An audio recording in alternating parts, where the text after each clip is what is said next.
Hello and welcome back to No Bullshit. Today we return to talking about Fortnite, the world's most popular video game right now, and quite the internet sensation. No, not that internet sensation. Last time we were going over a Fortnite story, some SJW reporters came up and tried to slam the game, saying it was making their kids aggressive. Sounds like a bit of fun. Yeah. But the concern is coming from parents groups over the level of aggression we're getting out of kids. Because it is a game that you are playing with your friends, if you have to dip in or out of the game, the kids aren't happy.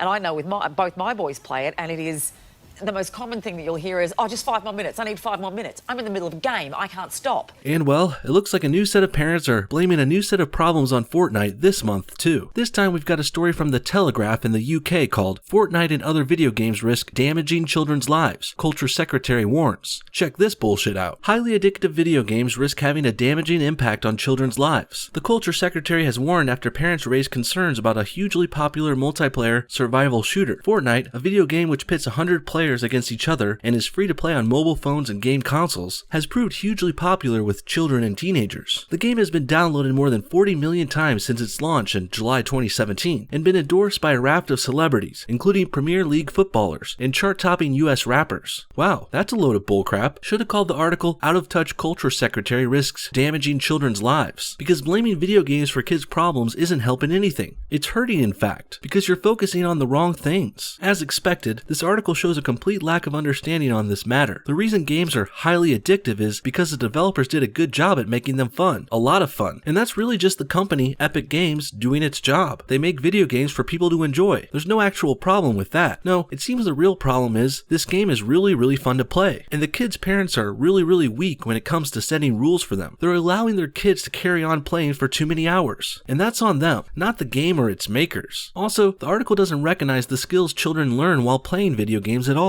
You'd be surprised how much organization, statistical analysis, and strategy goes into playing games, especially ones like Fortnite. And there's also a lot of hand-eye coordination, and timing, and heightened and prolonged focus periods going on in these games. So needless to say, these games aren't as bad as they seem. Quite the opposite, actually. Most kids who game turn out fine or even better off for it. I'm afraid this article from The Telegraph may just be taking 1 or 2 instances of kids losing their shit and then blowing those cases way out of proportion. It's sensationalist journalism at its worst. Basically, this is a very misleading article that is essentially written by people who don't see the fun in video games at all. And on top of that, they're complaining about other people who do like to game. Sounds like something my boomer dad would say when I was gaming as a kid. He would always walk by, see me playing Mario or Sonic or something, and think I was playing these dumb, pointless cartoon games, like they're for kids. And I was a kid. And this is all happening because a lot of the time, these authors and my dad and whoever, they're exhibiting exactly what the wise Will Smith once said. Parents just don't understand. There's no need to argue. Parents just don't understand. Next, let's turn to an article from Eurogamer, which has more revealing information on this story. It reads, yesterday, the Daily Telegraph ran a Fortnite-related story with the headline, Fortnite and Other Video Games Risk Damaging Children's Lives, Culture Secretary Warns. The story says Epic's phenomenally popular Battle Royale game is highly addictive and risks having a damaging impact on children's lives. It's based on comments made by the Culture Secretary Matt Hancock, who reacted to concerns from parents about Fortnite. Here's the actual quote. Too much screen time could have a damaging impact on our children's lives, whether it's social media or video games. Children should enjoy them safely and as part of a lifestyle that includes exercise and socializing in the real world. Hancock also confirmed that his department is working alongside game developers to improve online safety. Well. Sounds like the Daily Telegraph did a little stretching of the truth there. Sounds like the Culture Secretary was addressing screen time in general, which includes time on social media or video games. Basically anytime you're on a computer, phone, or TV. But for some reason, the Telly took this opportunity to turn their sights on Fortnite specifically, even though the secretary didn't mention them here at all. This is a pretty shallow attempt at clickbait, if you ask me. Fortnite is a hot topic right now, so they wanted to angle their story at it for the clicks and views and the cash and the dollar signs. Money. What the secretary really said was just common sense, really. We need to keep an eye on our kids and how much time they spend online and on their devices. Screen time is what they called it, and this makes perfect sense to me. But the UK press still just doesn't get it. They don't get the real problem here. They don't get video games, and they definitely don't get Fortnite. You know this, I know this, and Eurogamer sounds like like they get it too. Listen as they continue to slam other, less in touch press outlets. The UK press has latched onto this concern, which in truth is fueled by a lack of understanding about what Fortnite is, with a raft of articles that include pictures of worried parents wresting video game controllers from their kids. Then we see an interesting picture of the situation below from a newspaper, reading, "Parents whose kids are hooked on a free video game. Fortnite turned my boys into monsters. They broke TV over it." Doesn't get much more over the top and sensational than this. The tabloid news in England is really having a field day with this Fortnite story. I guess blaming video games for your kids' problems is much easier than admitting you're a shitty parent, or, God forbid, you have a shitty kid. I just wish they would realize the game here is interchangeable. There's nothing really that special about Fortnite that would spark these huge problems. It's just the newest and best game out right now. Call of Duty was a popular shooter before it, and GoldenEye was railed for violence too back in the 90s. Mario, Pac-Man, all these different video games over many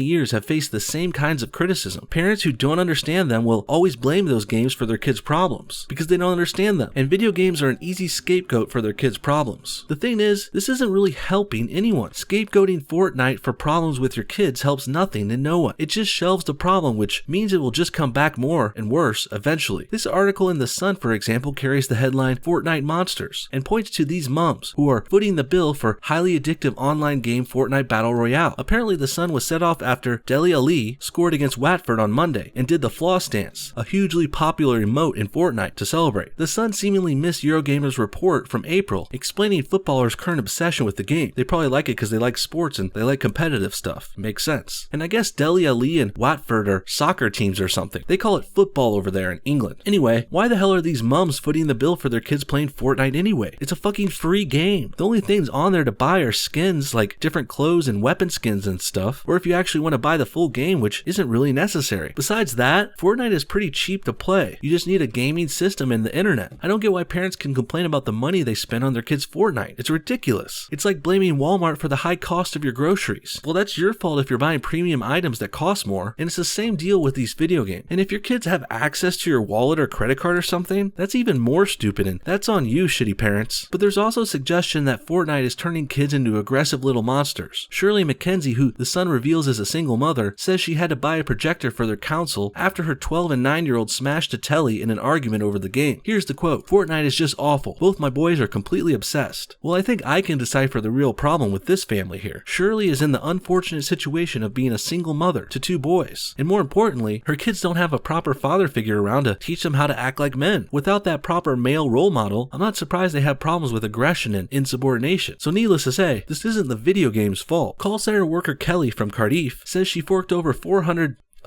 pounds, euros, I don't know, 400 quid over the last 3 months on Fortnite because her 12-year-old son Tyler is addicted to the game. The other day I spent 8 rupees just so his character could do a dance. I give Tyler 15 a week pocket money, which I pay directly to his Xbox account too, but he's always asking me for an extra 3 or 4 here or there. The problem is all his friends play it, his cousins and even my brothers. Now this is a parent who's enabling her kid's problem. I know it's tempting and it's usually just easier to give in to your kids rather than stand your ground and teach them a lesson, but no one said parenting was going to be easy, and we should be teaching our kids to be cheap anyway. Like I said before, you don't need any of these skins or add-ons in Fortnite at all. I know I never buy extras like that. Fortnite is a free game and I enjoy all the free stuff it has to offer. And one day I'm going to teach my kids to be as thrifty and frugal as I am about this stuff too. Gaming, controllers, and computers are already pretty damn expensive, so we don't need to start throwing money around at all this other online bullcrap, all these skins and stuff. It's really as simple as that. And these articles don't even attempt to mention the upsides to gaming, like I said before, and like how they briefly mentioned in this last little story about the kid buying too many skins. At the end of it, they mention all his friends playing Fortnite. His cousins and other family members play too. And that's called bonding, people. Fortnite has a booming community where kids can vent, game, and even chat about stuff sometimes. I know I check the YouTube videos, the Reddit pages, and even Twitter. Stuff like that is fun. And I know it may sound like a lot more screen time, but there's also a big positive here being missed. The bonding and community aspect is a big upside to Fortnite, and other video games too, of course. Couple that with the gaming and the hand-eye coordination skills learned, and Fortnite really isn't all bad. And it's certainly not as bad as the UK press would have you believe. In actuality, back to what's really going on here is, the UK press knows that concerned parents are a great demographic, so they're pandering to them. They also know parents are seeing their kids playing Fortnite a lot, so the Telegraph and the Sun are capitalizing on that too. But unfortunately, they're completely missing the point while they do it, which really sucks because there's real things to be concerned about here. But it's not the game making kids aggressive, and it's not some kind of toxic masculinity in it, or sexism or death threats. No, the real thing to worry about is things like screen time, which which could and should be addressed. Too much screen time is too much, and parents could be better serviced if they were informed on ways to actually regulate this, like parental controls and timers and such, that can limit your kids' playtime on your devices. Things like that can really help, not this bullshit SJW hogwashed, wrapped up in a prissy, holier-than-thou British accent. What do you guys think? Is Fortnite making kids aggressive little monsters? Or is it the parents who should be raising their kids right, not the video games? And what do you think about this biased approach from the UK press? Comment your thoughts on everything below, and thanks for watching No Bullshit. See y'all next time.